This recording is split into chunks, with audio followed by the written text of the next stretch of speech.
Okay, now it is my extreme privilege to bring on my friend Louis Stewart. He is in charge of innovation at the City of Sacramento, but he's so much more. He and I have been working on some projects together that have been a lot of laughs, and I think that they'll help Sacramento and understand.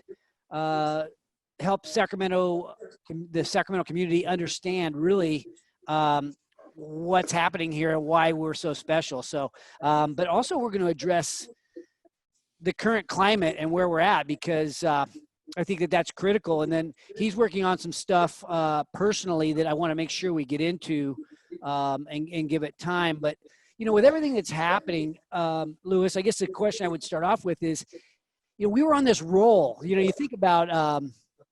think about Sacramento and maybe the economy in general. We were on this roll, and then we got kind of like I think of it as like musical chairs. All of a sudden, Yeah. one day the music stopped when COVID happened, and incrementally we became increasingly worried. People Right. get shut down businesses and stall out and change the way we do business in many ways. And then the music, you know, we got kicked in the you know where really hard with what happened with George Floyd and all the different the awakening of for so many of us that really, I mean, where are we at now? So the question I guess is, are we at risk here in Sacramento of really igniting this entrepreneurial revolution that I've been claiming we're going to have? Yeah, you know, I think we're probably right on the verge, Mark. Right? You know, here in Sacramento, there's still a lot happening. Even though obviously our attention has shifted a little bit. I mean, even myself, I had to stop working on you know the deep thinking around innovation and workforce development and economic development, and been putting a little bit more time into my personal blog, meetmrstewart.com. Just because I had to clear some space and in order to continue thinking about that stuff in a way and get some of my feelings out. And, you know, the writing has been really cathartic and letting me, you know, kind of express a Black man's perspective in the midst of all the stuff that's actually happening right now. You know, obviously it's it's showing up differently in different communities. But you know, just like here, you know, you have people that are on the streets protesting. You have folks like me that are you know, writing and voicing opinions and going that way. You have, you know, you have a bunch of people out there that this is the moment where you can actually start looking and thinking about things very differently, including entrepreneurship. So in Sacramento, we're actually about to launch a mentorship program online called Micro Mentor to actually lower the barrier to entry for entrepreneurs of all types, right? So usually mentorship is one of those things that is accessed by the privileged entrepreneurs. With Micro Mentor, it's a free platform where you know, people in disadvantaged areas that are thinking about entrepreneurship can actually jump on. And it's a global network of entrepreneurs and mentors, and so we're really excited about that. And you know, it's just another piece in the cog to get this entrepreneurship revolution going. And that's why I say we're close, just because there's a whole lot of different thinking, a whole lot of different investment going on, and that's a good thing. Yeah, I always think about keeping on a roll. It has a lot to do with confidence, and I think in many cases our confidence has been shaken. And so I want to dive more into the Meet Mr. Stewart and your personal thoughts. I want to make sure we get into what's going on in the city and so Sure. on. But share with us, if you don't mind, some of what you've been thinking. I mean, I think you're in a position of understanding that many of us are not. So Right. I want to know where you're at on this. Yeah, you know, so it's been super challenging because I'm the guy that sits at home just like everybody else, but I have the news on, you know, 24/7. So I'm hearing just constant, and usually, I handle things very well. You hear it, you process it. Sometimes it impacts your work, sometimes it doesn't. But with George Floyd and all the stuff that kind of ensued, it started to feel like there was a weight sitting on my shoulder. The only way that I felt comfortable getting it out was starting to write and share my experiences, so that people know, from my perspective, how I walk in the world. When you say wait, are you feeling like that's a responsibility because of your position? Sure. Okay. Yeah, I mean, so yeah, man, because if you've heard me kind of get out there and actually talk, there's usually a moment when I tell people that I do what I do as the Chief Innovation Officer, as the Deputy of Innovation Entrepreneurship when I was at the state, for my kids and kids that look like my kids.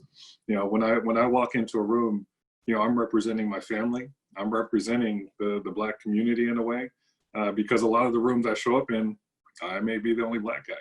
And so it's important to me to represent, what is not the stereotypical belief of, tall Black men. And yes, I did play basketball, but that shouldn't be the first thought. Yeah. So let's talk about how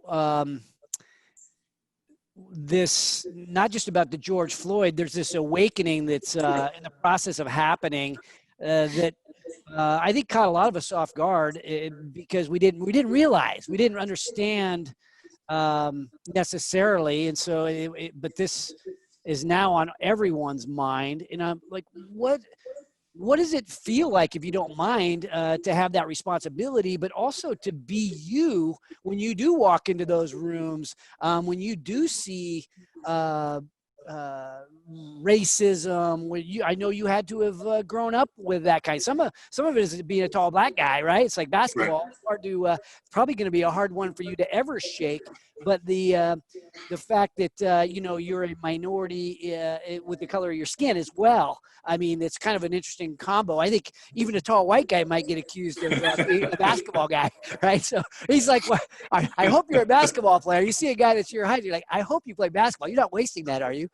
Yeah, so that's funny because really and truly, the asking if I play basketball thing is typically a harmless comment, right? And you hope that is followed up by a good conversation. So if it's a mom asking, and they want some advice for their son, if there has to be something added on to, you play basketball, right? It's, yeah, I did. Or no, I used to be a horse jockey, and you start making jokes. I get that one. So there's that side of it, but really and truly, and I talk about this in some of the articles that I wrote. I used to not talk about playing basketball. I used to not talk about being a studio art major. I used to not talk about all that stuff just because of all the assumptions that people made once they found out I played basketball and I was a studio art major. You combine those things. Oh, he was a studio art major because he played basketball. No, that's not the real thing. Yes, there's some basketball players that majored in textiles and majored in Nigerian studies, and there's a whole lot of articles that have been published about those players. That's fine. That's not the reality that most of us as student athletes actually live. We actually go and try to do school, and circumstances change. I was a studio art major because I lost my scholarship and had to petition the school to actually finish my classes. So the easiest way was for me to take studio art classes, because I had taken a bunch of art classes anyway. I love art, and it was just something that I did. But now you translate that into the personal career side of things, and it's not easy. I don't want this to sound like this is a victimization type thing, right? But it's hard to walk into a room and be expressive, because all of a sudden now you're threatening, now you're being intimidating. Whereas for my white counterparts, it's just part of, oh, they're aggressive, that's good. I can't do the same things because it doesn't work the same way. Yeah. Do you mind if I sort of take this on maybe a couple of lanes here? Sure. How tall are you? 6'8". 6'8". Okay, so the height is a striking aspect of your presence, and then we have the fact that you're black makes you in many of these circles maybe the minority. Sure. Which one of those weighs heavier? Is there one that's sort of, or is it for you just like this combo effect? Where does your heart feel the passion or the desire to help others? Yeah. So so it's funny that you put those two lanes together, because I actually have a piece called "Is It Harder Being 6'8" or Being Black?" So it's one of those things where it's actually hard to separate, right? It's for me, the way I think, if I think that athletics is going to be my way into a conversation and getting things done, then yeah, I go the basketball lane all day, right? It's how you relate to people. What is the language that who you're working with is speaking? The height thing, yeah, I can't hide it, right?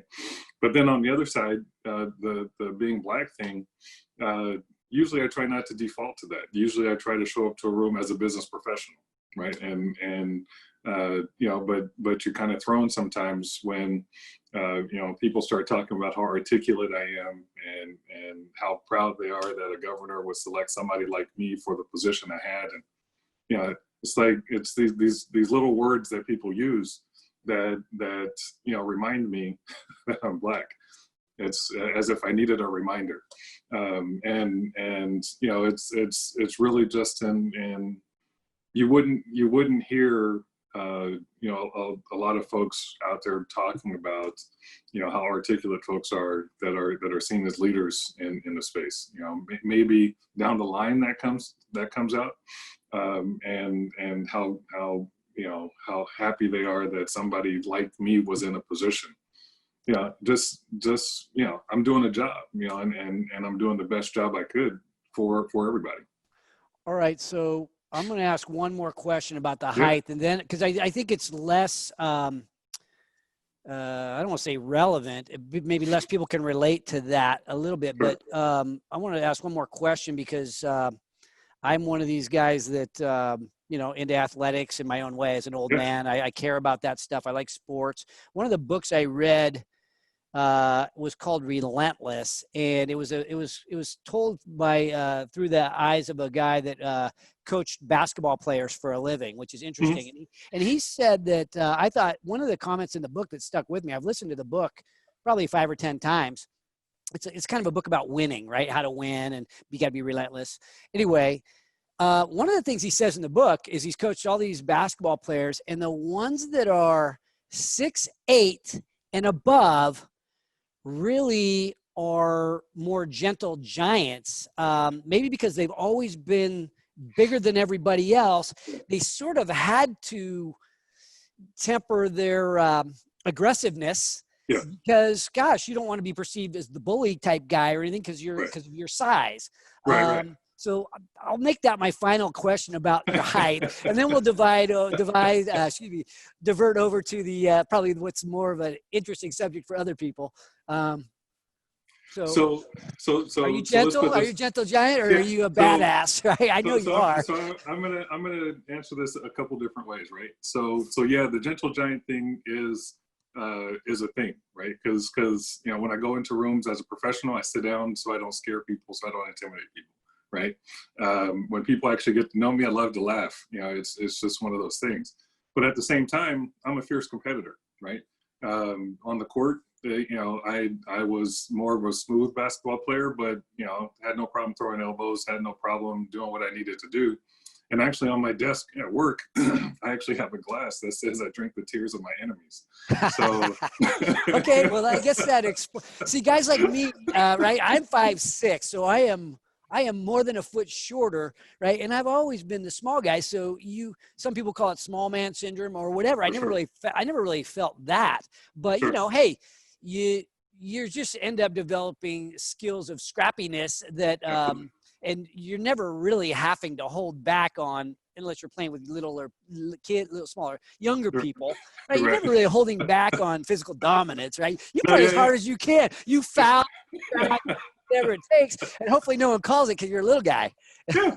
I mean, you know, when I used to play against point guards, there's some that just got on my nerves because they just kept coming, right? Yeah. And it's just one of those things that you take on as a personal challenge to shut them down, so that your team can win. And that's the same mentality at my work today, right? You have, smaller people that are coming at Sacramento, and my job right now is to make Sacramento win. And what does that actually look like? All right. Well, let's talk about being a black guy raised here in Sacramento. You're a Sacramento guy. Obviously, you went away and played basketball. Yep. Now you're back, and it sounds like you're walking into these rooms as the minority. Talk to us about that. I know you shared these little words that we use, that people use, that almost. And the way I took that comment is like they're using words that, in other words, they're surprised that you're articulate, right? Is that? Yeah. I mean, expand on that. Yeah. So it's interesting because, in this role and in my prior role at the state, my first interaction with people is usually on the phone, right? So when they hear me on the phone, it's a regular conversation. Then all of a sudden you see a 6'8" black dude showing up in a 3-piece suit. And it makes a different kind of statement, and that statement is on purpose, so that people understand that I'm not the stereotypical person that they think of, right? It's not, I'm not your everyday guy, and I dress the way I dress and speak the way I speak, 100% on purpose, so that nobody can think anything different than what I want them to think about me. So when you think about this,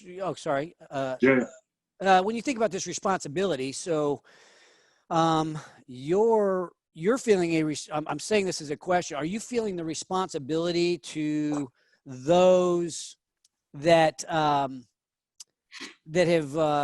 been discriminated against, disenfranchised, and you need to be a voice?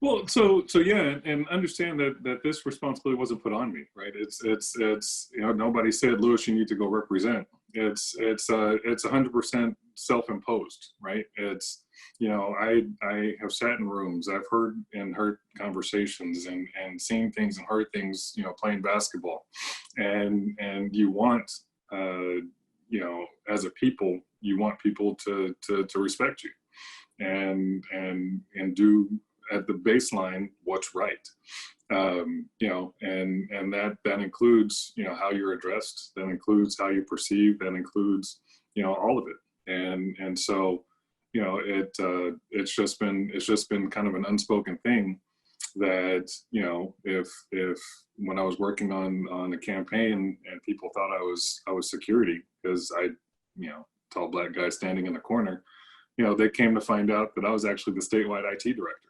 And the reason I was standing still is because I had to listen to an earpiece to see what was, if anything on the network was going down. I couldn't interact like everybody else could because I needed to be able to respond to what was happening. I just happened to be friends with the security guys, so I could tell them to go. That's always helpful, by the way.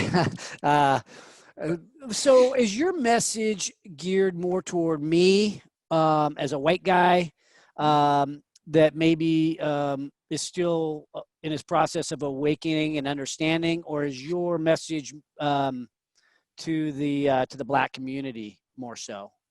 So it's interesting because I think it's probably more geared towards you, right? I think it's probably an 80-20 split. There's a message geared towards all my white colleagues, and then there is a message to the black community as well.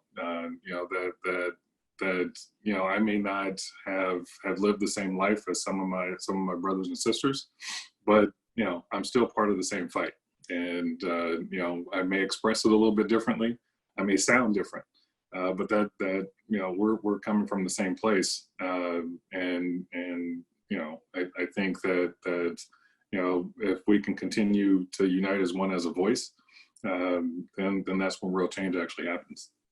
So what would your message be? I want some of your messaging to affect me, help me, and maybe our listenership that are the same color skin as me. Yeah. And I live in Placer County. I mean, come on, we're pretty damn white out here. And I grew up here, right? I grew up here, and I can't, I don't even know what it's like to grow up in the heart of Sacramento, even though I feel like Sacramento is my hometown. It's like, well, like I haven't walked in the shoes of people in the inner city of Sacramento.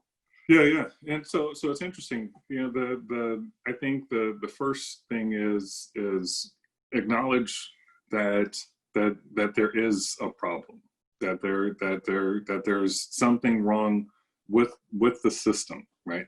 If you can acknowledge that there's something wrong with the system, then you can actually enter into the conversation and be open to what comes at you.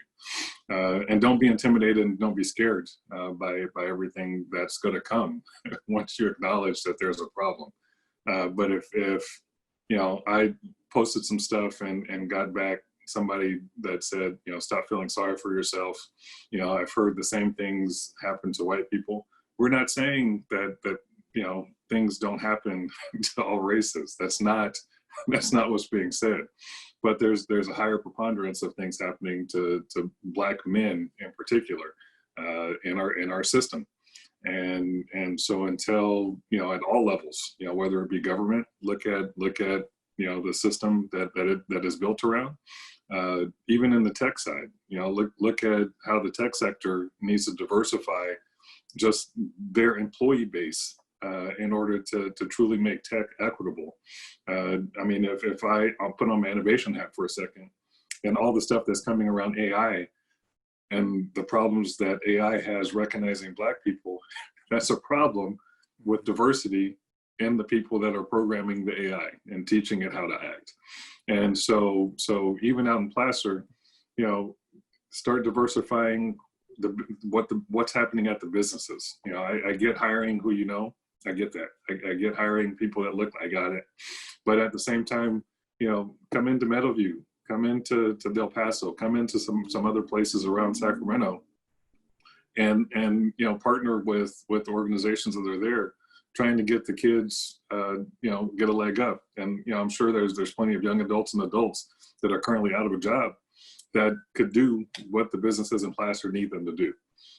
But you got to come down and get some partners, and have some conversations. They're going to be hard conversations, but that's the start, is being able to sit and listen, not necessarily respond, and understand this is not coming from a victimization place or feeling sorry place.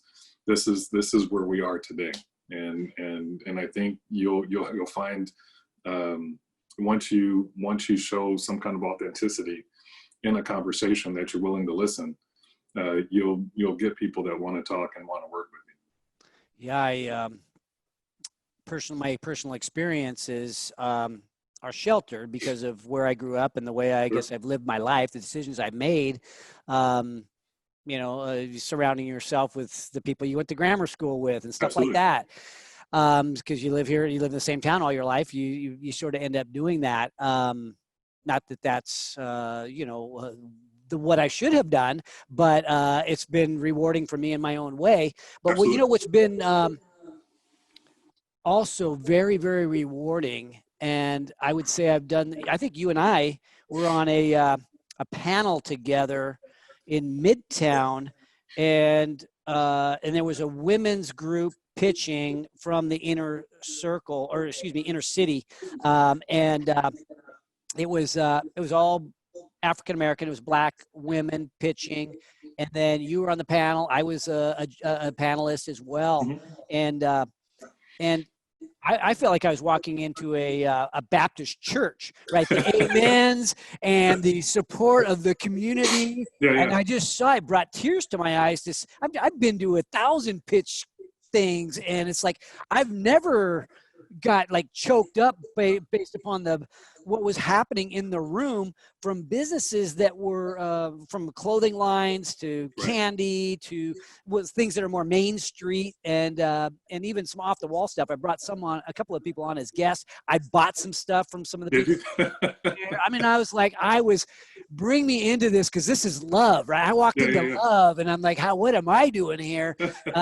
Because no one made, even though I felt like, a minority at the time. I felt plenty of love, and nobody made me feel uncomfortable. But I've also mentored a few people of color. I've invested into a small handful, and it's been very rewarding.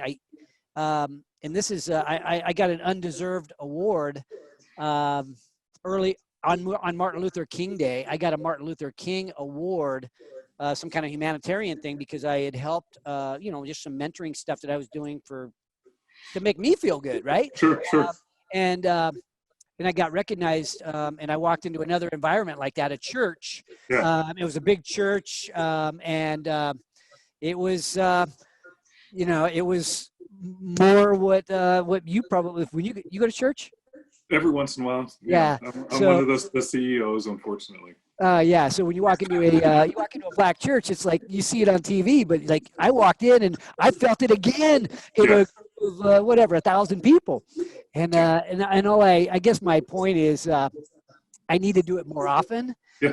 It's like I agree with you. Why am I on the sidelines? I'm a shy guy by now, even though I got a radio show media personality. Some of us really are shyer, right? Yeah. Even though we have a mic, we have a voice.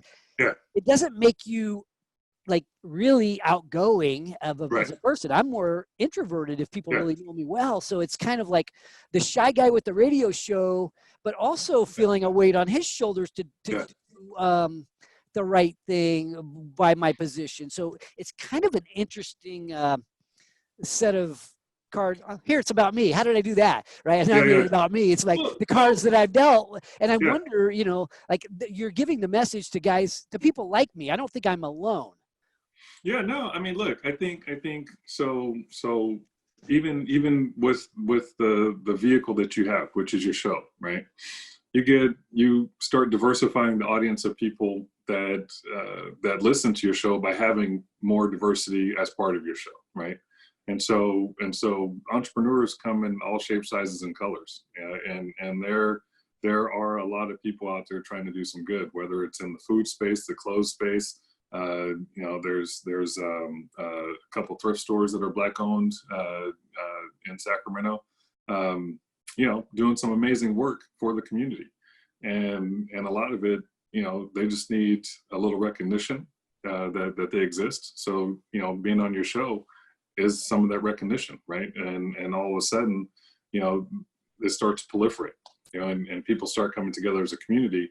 If Black owned, Latino owned shops all of a sudden start getting contracts, start getting customers, start getting more of that other stuff to uplift the community as a whole, and so more of the more visibility through shows like yours and others is super helpful, and it's a piece of the overall puzzle, right?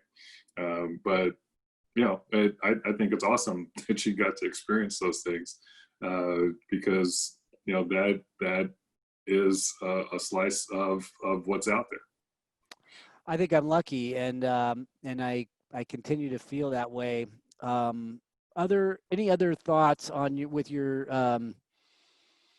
with what's going on? Any other messaging toward me, or maybe? So I'm sort of in the business community, generally speaking. Our focus is entrepreneurship, but I'm also an investor. But so you talk about tech and innovation and things like that. I'm in and around influencing some of that.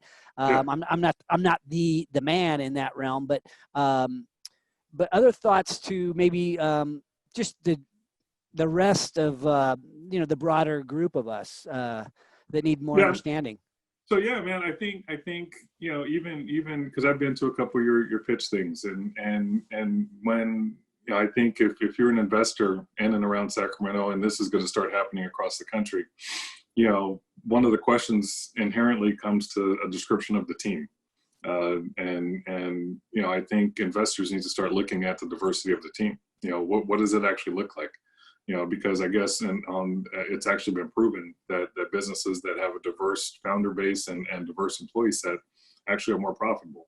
And so if you guys are investing, you need to actually look at the leadership and see what they've actually done to start building their company and thinking about diversity from the ground up, from inception. That's humongous. If you're looking at companies that are diverse by nature, it's just how they're thinking. And I think that would be a monumental shift in just investing strategy around the world. If that just one piece was added into the consideration for who gets invested. I agree. Okay, well, let's broaden out the conversation, because I feel like we could go all day on this, and I don't even know I don't even know if that was going to be the main topic of today. But to me, it's far more important.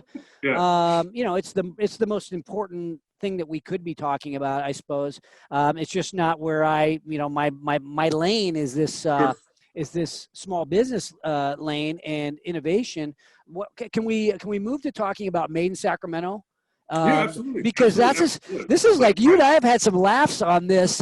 We just got I know today we were just set the outtakes of the bloopers, which cracked me up. But it was fun making this show, and I'll describe it, and then maybe you can kind of help.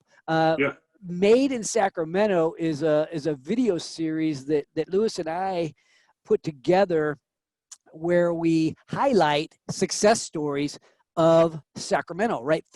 Businesses that have been built right here in Sacramento. And so you and I sort of narrate this thing, if you will, and we're sharing the stories of other people, and having some laughs along with it. What is your thoughts on Made in Sacramento? So look, I think, the idea behind Made in Sacramento is really to talk about these successful businesses, and it's an aspirational look at what could happen here in Sacramento.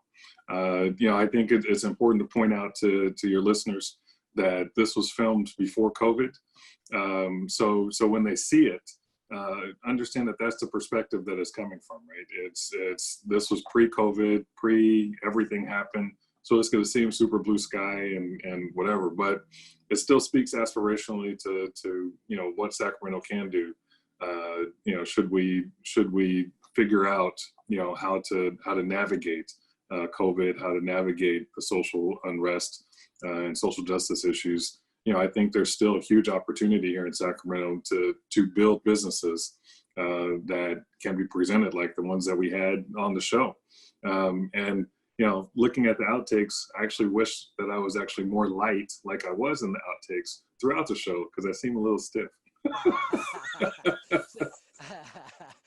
Well, it was fun because I'm Mr. Wave the arms and all that. I had trouble. I was in a straitjacket, so it was kind of cool to see a 6'8" black guy next to a 5'6" white guy, and that's moving around, and you're very structured in the way you present. So it was fun. I think listeners will get have fun with it. But I do think too, though, that one thing that I don't think this will change, even though that we have the COVID crisis or the other challenges that we face in Sacramento and in society. I think stories about winning can be inspirational. People who have overcome odds, people who have figured out a way to do it, because building a business in today's climate or in yesterday's climate, it's going to be tough, and we need to put entrepreneurs, in my opinion, as and people who build stuff, take risk. We need to put just anybody who wins. Winning should be celebrated, and the stories of winning. Sometimes we see ourselves in those stories in some small way, and I think in some small way it makes us believe in ourselves a little bit more. Well, if that guy can do it, I can do it. And so I hope, because when you mentioned turn on the news, it's like you turn on the news these days, it's like, it's not inspiring. Right. Where are the stories? Where are the examples? I know they exist because, there's people winning, and we just never seem to talk about that. It's always the controversy. Right, right. And I 100% agree with you. And even when somebody's winning, somebody finds a way to turn it into a bad thing. And so, you know, Especially when it's the Lakers. When it's the Lakers, we fight. No, I'm kidding. I'm just playing. But hey, you know, I know there's a lot of Kings fans that are right there with you. Yeah. You know, and I'll say this, just a quick pivot. You know, when it comes to the NBA Finals, I just go with the West Coast. You know, so if the team is part of the West Coast, that's who I root for. So, you know, sometimes it happens to be the Warriors, sometimes it happens to be the Lakers. I've even cheered for San Antonio because I was the West representative. But, you know, the West is the best, and it's always going to stay that way.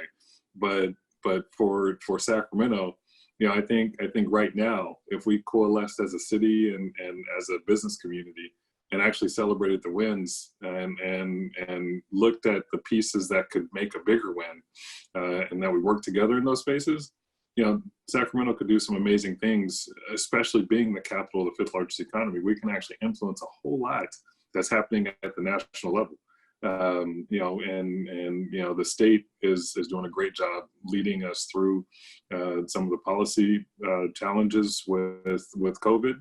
But I think, you know, we launched an innovation COVID portal, and right now we have 155 companies kind of sitting there saying, hey, we can help with the mitigation, with the stabilization, with recovery, rebuilding from COVID.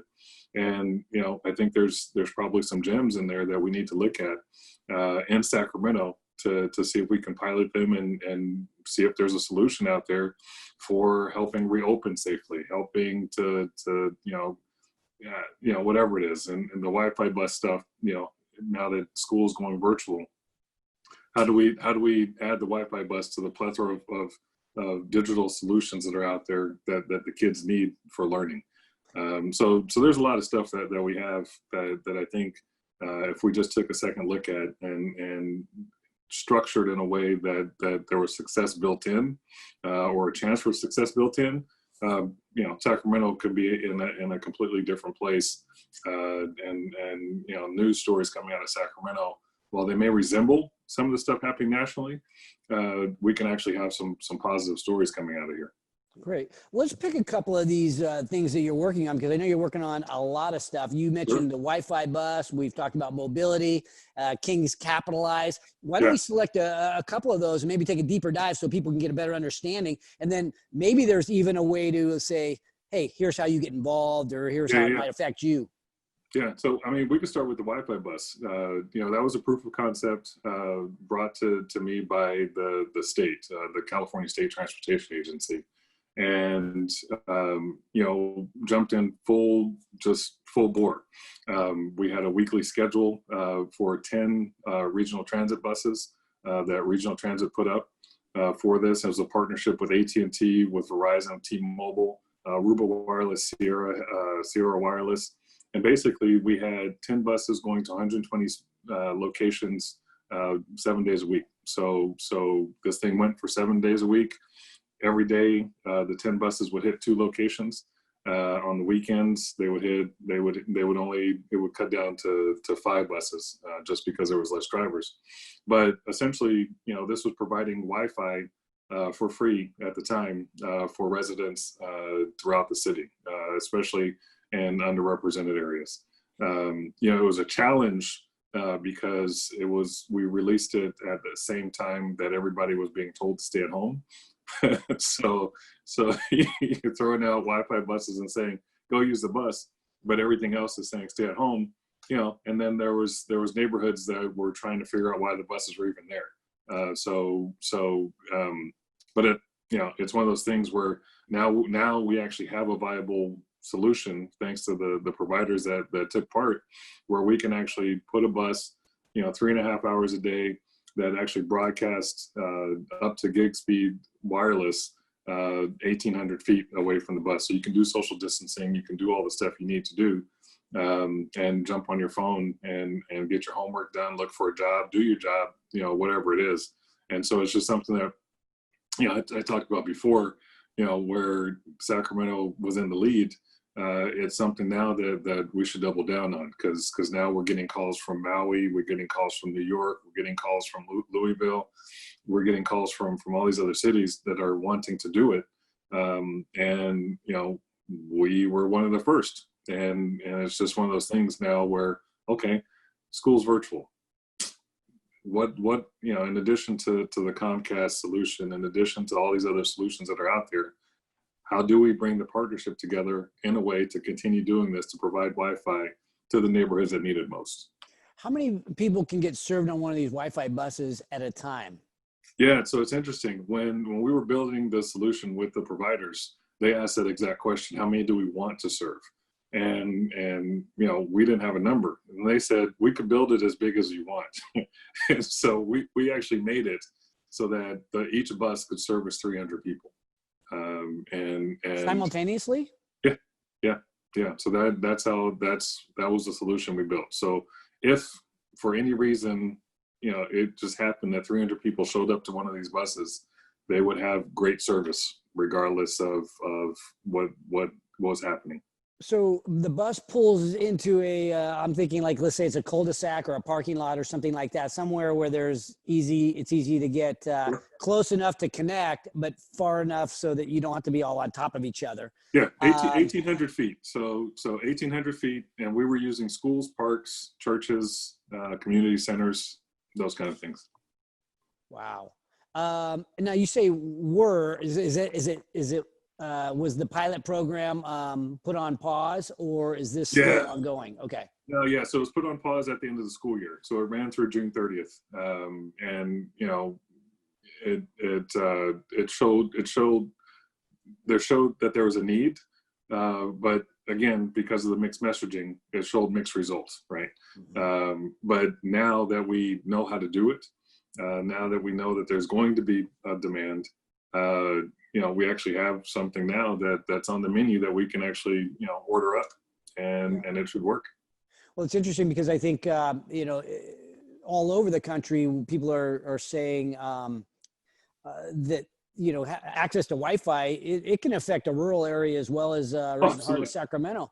And people, I think at some level are making, I'm not saying anywhere specific, I have grandkids that are having to go back to school virtually, and I'm like, this is going to be difficult. They have to have good access to internet, but I can imagine people that that don't have that, or even my grandkids going, you know, it's a good excuse if you don't have good access to internet. Like, oh shoot, the Wi-Fi was down or whatever. It's like, well, hey, there's a public opportunity to connect.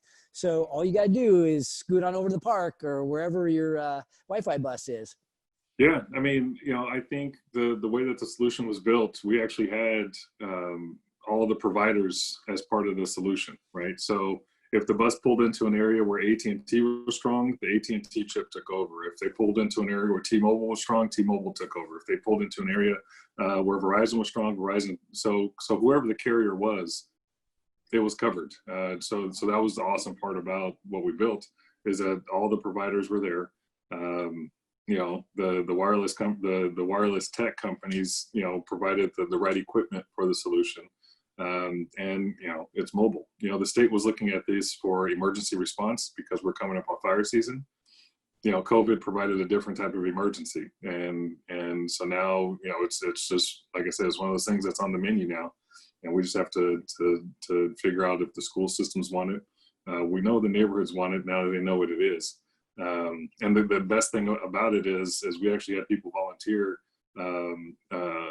SimSoft Solutions actually built a Wi-Fi bus app, so people could track where the buses were going to be, you know, for the week. And you didn't need Wi-Fi to access the app. So you downloaded it, you clicked in once, and it downloaded the full week of locations. And, you know, you could pop it up and go find where the bus was for the rest of the week.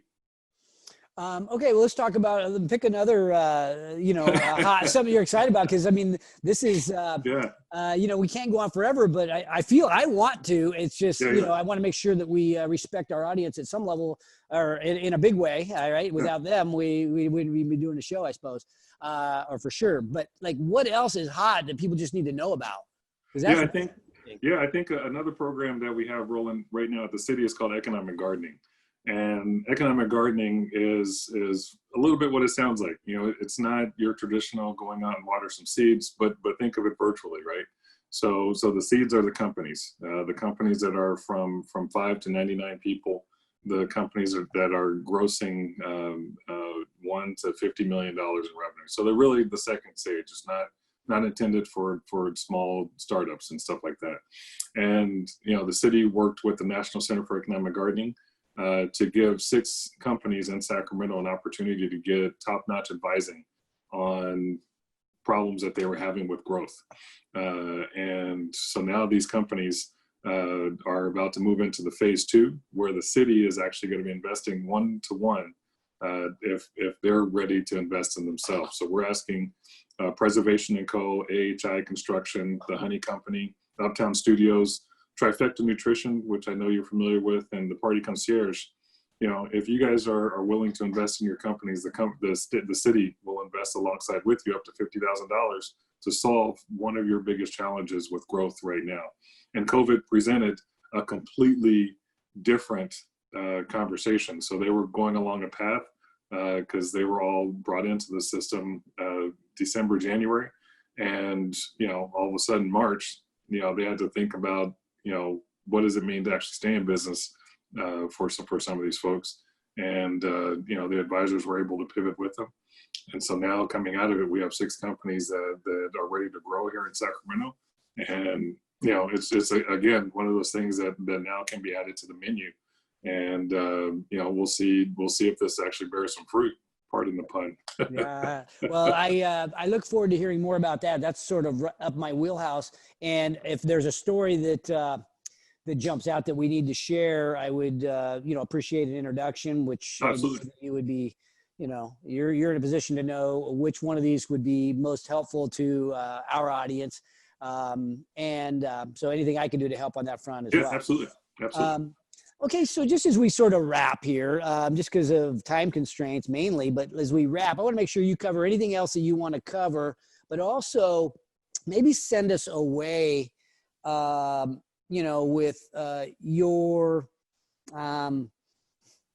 crystal ball a little bit. Like, as you imagine, I'm sitting here going, imagine a city where business leaders unite, right? You've heard my stuff, right? Where every entrepreneur in the town has each other's back, right? My stuff is all about teamwork and how we can come together and anything is possible. So now we've been punched in the stomach and kicked in the nards, and like here we are. Help paint a picture of what this might look like 1, 2, 3 years down the road, if some of what you know, some of this teamwork type stuff and this perseverance is actually tracks the way I'm projecting it. Yeah. So look, man, I think what people are finally realizing and may have been resistant to is change is inevitable, right? And you have to accept that change is coming and it has to come. I think, you know, what's coming in the next 3-5 years will actually still put Sacramento and the community in a great place. I think what you see around conversations around digital skill building is phenomenal. So if you all of a sudden have a community of people, and I use community broadly, that are all of a sudden entering into the IT and cybersecurity space, you know, to actually fill the jobs that exist, but then on the entrepreneur side, start businesses, you know, or are servicing other small businesses, is good, because if all of a sudden we have people skilled up in IT and cyber auditing and just everything. We just had a webinar yesterday at the city around cybersecurity. It's just one of those areas that has a 0% unemployment rate. So it's one of those things that as a community you look at, and again, don't be intimidated by the name of it. You know, get a little bit of dirt on your hands and get into that conversation, because cybersecurity, for instance, is one of those things that affects pretty much everything tech, period. From your cell phone to autonomous cars. And if you don't have good cybersecurity, you're dead. And it's just, ask Twitter with what just happened to them. I think I think what's the change that needs to happen at the community level, it's going to take time. I know there's probably some stuff that will happen immediately. But as long as, like I said earlier, people are willing to admit that there's a problem with the system and come to the conversation from that place, the next 3 to 5 years are going to be, a time for building. There's still going to be some tearing down that needs to happen. But if you're simultaneously building up because you understand the system's broken, then you fall behind at a less quicker pace than you would, right? And I think with anything, man, just keep looking forward and keep trying to do the best. Open up your doors, open up your ears, open up your eyes, and identify the problems and seek to fix them. Louis Stewart, Mr. Sacramento, in many ways, hey, I appreciate your perspective, your insight, your wisdom, and of course your friendship. So thank you very much for joining me once again. We had a couple laughs, even though we got into some pretty deep topics, and I look forward to doing it again soon, my friend. Thanks for watching today's show. My goal for every episode is that you find a takeaway, something tangible you can use in your business today. And if you have a comment about a favorite takeaway, feel free to put it in the box below. And if you have a topic that you'd like me to bring up on the show, don't forget to let me know. And also, don't forget to subscribe to our YouTube channel if you want to learn more about entrepreneurship. Because at HaneyBiz, we are always by your side.